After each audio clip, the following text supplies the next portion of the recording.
मैनपुरी पहुंचे समाजवादी पार्टी के प्रदेश अध्यक्ष श्यामलाल पाल बीजेपी पर साधा निशाना। पिछड़ों, अगड़ों और नौजवानों की आवाज़ बुलंद करेगी सपा। समाजवादी पार्टी के प्रदेश अध्यक्ष श्यामलाल पाल आज मैनपुरी जिला कार्यालय पहुंचे, जहां उनका फूल मालाओं एवं शॉल उड़ाकर भव्य स्वागत किया गया। प्रदेश अध्यक्ष ने जिला कार्यालय पर मौजूद सैकड़ों कार्यकर्ताओं को संबोधित करते हुए उत्तर प्रदेश में प्रचंड जीत को लेकर हार्दिक बधाई दी। उन्होंने अपने संबोधन में बीजेपी पर जमकर निशाना साधा। इसके बाद भी मीडिया से रूबरू हुए उन्होंने प्रेस कॉन्फ्रेंस के दौरान कहा कि समाजवादी पार्टी अब अगड़े पिछड़े नौजवानों एवं वंचित लोगों की आवाज़ उठाने का काम करेगा, साथ ही पीडीए को भी मजबूत करने का काम करेगी। उन्होंने मीडिया द्वारा किए गए सवालों का भी जवाब देते हुए क्या कुछ कहा, देखें इस खास रिपोर्ट में। क्या उद्देश्य था प्रेस वार्ता का? मैनपुरी जनपद में मैं कई वर्षों से काम कर रहा हूँ। संगठन का भी कार्य किया और यहाँ से सक्रिय सदस्यता का कार्य किया। चुनाव के दौरान मुझे यहाँ प्रचार के लिए जिम्मेदारी दी गई थी और मैनपुरी के लोगों ने अपने नेता आदरणीय धरतीपुत्र मुलायम सिंह के आदर्शों, विचारों को, शोषित वंचित लोगों की आवाज़ को, आदरणीय डिम्पल यादव जी को बिल्कुल रिकॉर्ड मतों से जिता करके देश की पार्लियामेंट में भेजा है, भारतीय संविधान को बचाने के लिए, लोकतंत्र को बचाने के लिए, ओबीसी एससी आरक्षण को बचाने के लिए। और मैनपुरी के बहुत ही शानदार जिलाध्यक्ष आलोक साहू जी, इधर हमारे सुखबीर यादव जी, आदरणीय हमारे गुरु जी रामनारायण बाथम जी महामंत्री जी, आदरणीय देवेंद्र सिंह यादव एडवोकेट साहब, तमाम साथियों का इतना स्नेह और प्यार रहा कि एक बार आकर के मैनपुरी के लोगों को आप धन्यवाद और बधाई दे दें कि जो देश में तीसरे नंबर की समाजवादी पार्टी और उत्तर प्रदेश में नंबर 1 की पार्टी मैनपुरी के लोगों ने पूरा बढ़ चढ़ करके पूरे प्रदेश में काम किया। मैं उनको बधाई देने के लिए आप लोगों के बीच में मैनपुरी के लोगों के बीच में आया। अच्छा, उत्तर प्रदेश में ऐतिहासिक जीत के बाद इस मोमेंटम को बनाए रखना कितनी बड़ी चुनौती होगी आपके लिए, क्योंकि अभी नए आप प्रदेश अध्यक्ष बने हैं? मैं संगठन का बहुत पुराना आदमी हूँ।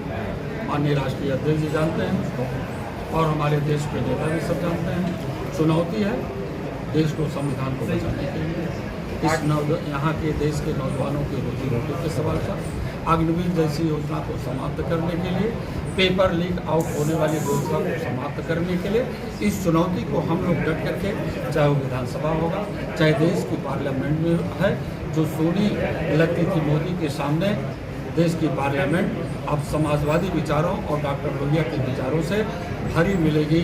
देश की पार्लियामेंट वो आवाज़ निश्चित रूप से देश में खेतों और खलिहानों में काम करने वाले लोगों की आवाज़ होगी, नौजवानों के लिए होगी आवाज़, और हम लोग डट करके ऐसी चुनौती को मुंहतोड़ जवाब देने का काम। आज शाम को 5 बजे प्रधानमंत्री जी शपथ ले रहे हैं, क्या लगता है गठबंधन सरकार कितनी सफल हो पाएगी?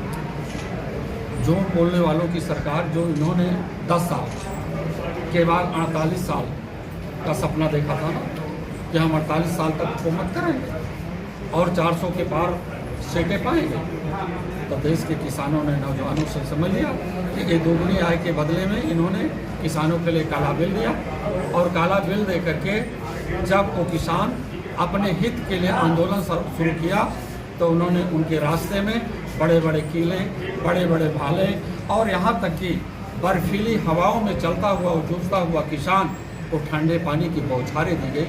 750 किसान मारे गए।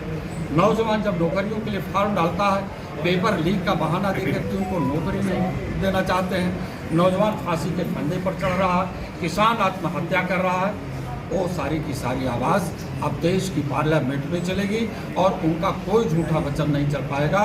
ऐसी उम्मीद है कि आने वाले दिनों में ये देश की सरकार नहीं चला। पीडीए का कितना फायदा मिला है समाजवादी पार्टी? पीडीए का जबरदस्त फायदा मिला है।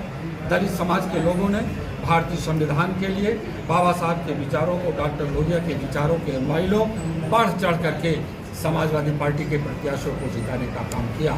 साथ ही साथ पिछड़े समाज के लोगों ने भी, चाहे किसी भी समाज का व्यक्ति रहा हो, किसी भी जाति का व्यक्ति रहा हो, धर्म से जुड़ा व्यक्ति हो, सभी लोगों ने बढ़ चढ़ करके पीडीए, माननीय राष्ट्रीय अध्यक्ष जी के स्वरूप को, जो पीडीए का स्वरूप उन्होंने दिया है, जिसमें सबका हित है, सबका कल्याण है, अगड़े में भी जो पिछड़े हैं उनके भी कल्याण के लिए योजनाएं हैं, उन सभी लोगों ने बहुत ही अच्छी तरह से नौजवानों ने अयोध्या में राम मंदिर बनाया था, बीजेपी का बहुत बड़ा ये एजेंडा रहा और इसको चुनाव में बहुत ज़्यादा बुलाने की कोशिश की भाजपा द्वारा। अयोध्या हार गई बीजेपी। यही तो भारतीय जनता पार्टी के नेताओं को खल हो। समाजवादी पार्टी के राष्ट्रीय अध्यक्ष जी ने इंडिया अलायंस के अंतर्गत दलित समाज के बेटे को अवधेश प्रसाद जी को फैजाबाद से लोकसभा का प्रत्याशी बनाया। लोगों से कहते रहे भारतीय जनता पार्टी को, जो राम को लाया है उसको लाने का प्रयास करिए, लेकिन अयोध्या के लोगों ने समझ लिया कि राम को तो लाने वाले सब लोग हैं, राम को लाने वाले भाजपा के लोग नहीं हैं। राम ने तो सबको लाया है, और जब राम ने सबको लाया है तो राम को लाने वाले कौन हैं? भगवान राम के उस पवित्र पावन धरती पर, जैसे रामायण में सेवरी के आश्रम में भगवान राम खुद चल करके गए थे, सम्मान किया था सेवरी का, उसी प्रकार से भगवान राम आदरणीय अखिलेश यादव जी के समाजवादी पार्टी के प्रत्याशी, जो संविधान का रक्षक, लोकतंत्र का रक्षक और ओबीसी एससी एसटी का रक्षक भगवान राम ने उन्हें बुला करके माला पहना दिया, स्वागत करवा दिया कि आप जा करके इस देश की पार्लियामेंट में भारतीय संविधान की रक्षा करो।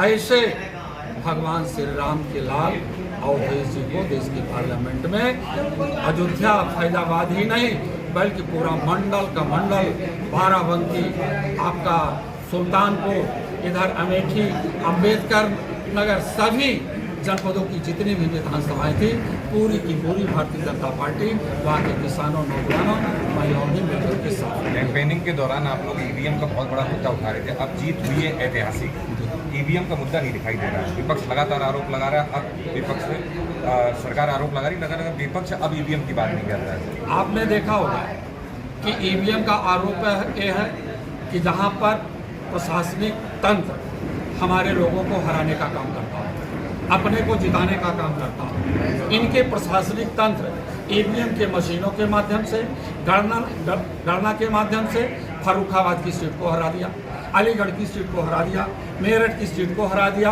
और फूलपुर की सीट को हरा दिया, बांसगांव की सीट को हरा दिया। 5 सीटें हमारी और आती, और साथ ही साथ हराना तो और चाहते थे, हमीरपुर की सीट, सलेमपुर की सीट, लेकिन माननीय राष्ट्रीय अध्यक्ष जी के माध्यम से जो हमारे कार्यकर्ताओं ने लामबंदी किया और उस मतगणना के दौरान वो पूरी तरह से डटे रहे, जब तक हम अपनी जीत का सर्टिफिकेट लेकर के नहीं जाएंगे तब तक यहाँ से नहीं हटेंगे।